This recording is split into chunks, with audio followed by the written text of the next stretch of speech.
importante. Os presbíteros devem lembrar que eles não são os donos das ovelhas, que eles não são os donos do rebanho. Eles estão ali colocados numa posição de pastoreio com responsabilidade e eles haverão de prestar contas àquele que é o dono do rebanho. As ovelhas são de Deus, compradas com sangue precioso do Senhor Jesus. E isso faz com que a responsabilidade dos presbíteros em pastorear o rebanho aumente duplamente. Primeiro, porque estão pastoreando almas que não lhe pertencem. E segundo, porque o dono delas é Deus a quem eles haverão de dar contas. É uma responsabilidade muito grande e não é à toa, portanto, que no Novo Testamento as qualificações para que se seja presbítero são qualificações extremamente detalhadas e extremamente elevadas. Não são todos os homens cristãos que atingem esse perfil e estas condições, porque o presbiterato é de fato uma coisa séria. É aos presbíteros que Deus encarregou o cuidado do seu rebanho, que foi comprado por um preço precioso. Note ainda que o texto diz assim: pastoreai o rebanho de Deus que há entre vós. Literalmente no grego, o rebanho de Deus que foi aloteado ou que foi repartido para vocês. A ideia é que os presbíteros, eles são responsáveis não por todas as ovelhas do rebanho de Deus, mas por aquelas que lhe caíram por lote ou por sorte, aquelas que a providência de Deus trouxe para debaixo da sua autoridade.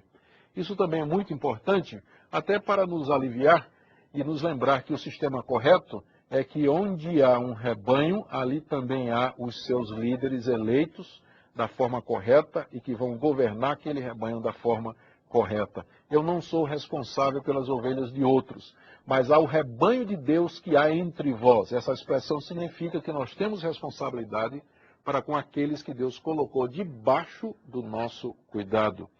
Isso é muito bom para que nós evitemos pescar em aquário alheio, na verdade. Existe às vezes um problema de ética quando os pastores estão interferindo nas situações ou nos problemas ou nas questões de ovelhas que estão debaixo de outros pastores. Mas a nossa responsabilidade é para com aquele rebanho que nos foi confiado. Bom, é tudo isso que está aqui envolvido nessa questão do pastoreio. Deixe-me só rapidamente focar no ponto que eu considero essencial. É que, da perspectiva bíblica, os presbíteros são pastores do rebanho. Compete a eles, e não somente ao pastor, zelar pela alma daqueles que lhe foram confiados, orar por eles, orar com eles, cuidar para que eles tenham liderança, protegê-los, ajudá-los em todas as circunstâncias. Enfim, cada presbítero é um pastor e juntos formam uma equipe pastoral da qual Deus haverá de cobrar a responsabilidade do rebanho que foi confiado a eles. Agora vamos para a segunda parte da nossa palestra, que tem a ver com a questão das motivações. É sempre importante lembrar que Deus se preocupa, ou Deus dá muito valor à questão da motivação. Biblicamente falando, nós podemos às vezes estar fazendo a coisa certa, mas pelo motivo errado.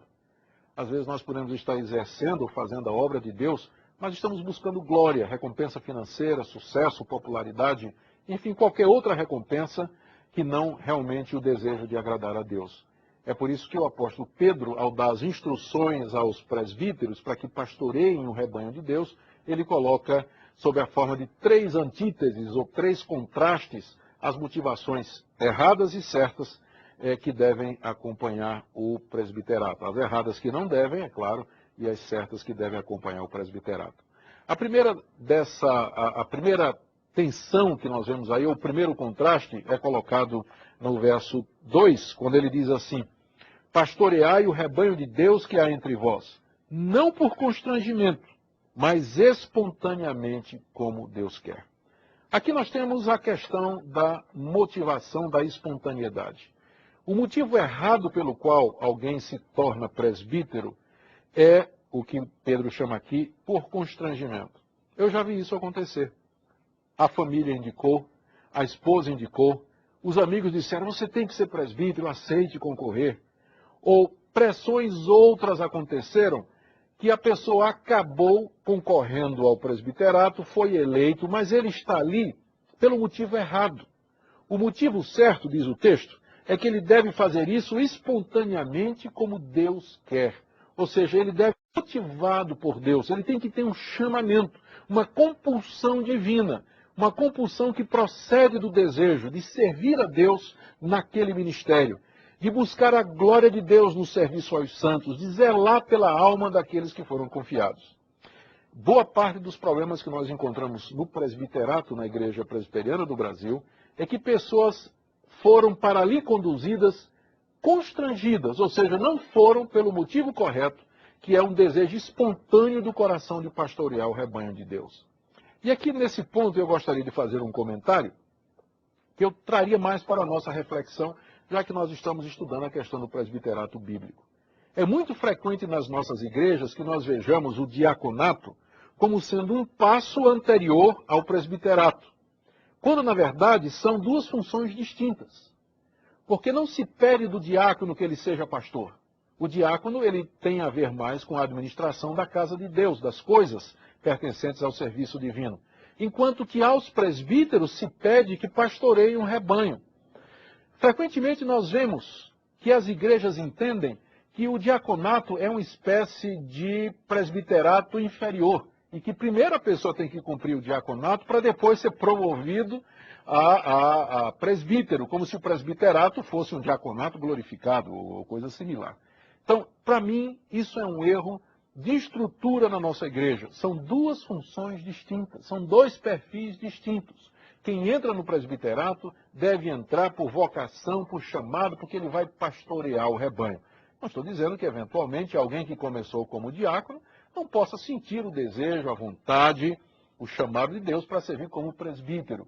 Mas, para mim, o erro reside em nós pensarmos que o diaconato é uma espécie de escola de treinamento para presbítero, que primeiro eles têm que fazer o diaconato para então se qualificar para presbiterato. São duas coisas completamente diferentes.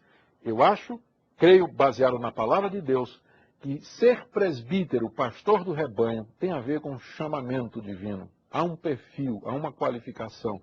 Alguém que faz, segundo as palavras de Pedro, espontaneamente, voluntariamente, levado pela palavra de Deus, falando profundamente ao seu coração.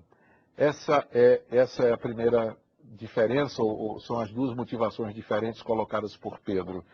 O segundo par de motivações está ainda no verso 2, quando ele diz assim: pastorear o rebanho de Deus, não por sórdida ganância, mas de boa vontade. Naquela época, presbíteros recebiam salário da igreja, exatamente porque eles eram também pastores do rebanho. E muito facilmente, onde há salário envolvido, pessoas gostariam de ser presbíteros e pastores movidos pela ganância, que Pedro chama de sórdida. Porque se a ganância em si mesmo já é um pecado, quando ela domina a nossa intenção nas coisas referentes a Deus, ela vira uma sórdida ganância, pior do que ganância, porque nós estamos envolvendo aí as coisas de Deus. Não são poucos os casos em que pessoas ocupam liderança nas igrejas visando o lucro financeiro, movidos não, como diz aqui Pedro, pela boa vontade, aquele desejo de servir, ainda que não receba recompensa nenhuma, o desejo de agradar a Deus em tudo, de prestar a Deus um serviço voluntário. As pessoas deixam de servir por esse motivo e o fazem motivados pela sórdida ganância. Na relação pastoral, principalmente, creio que isso aqui se aplica. Eu sei que pastores têm que vestir, eles têm que morar, eles têm que educar os seus filhos, eles têm que comer, eles têm que viver. Mas a partir do momento em que as pessoas entram no ministério, se dedicam ao pastorado, como sendo um meio de vida, um bico, para ganhar algum tipo de dinheiro ou de subsistência, nós temos aí uma motivação errada. E eu creio que aqui nós temos a raiz de muitos dos problemas que nós encontramos no ministério e no pastoreio. Na nossa denominação, nós temos um número excedente de pastores hoje. Ao mesmo tempo que existem pastores sem igreja, nós notamos que há igrejas sem pastor. Há igrejas que estão sem pastor. Por que isso acontece? Infelizmente, o que acontece às vezes é que os pastores não estão dispostos a ganhar menos, ganhar pouco, para se dedicar a uma igrejinha que não pode dar um salário melhor, uma situação de vida melhor. O que revela em muitos casos que a motivação para o serviço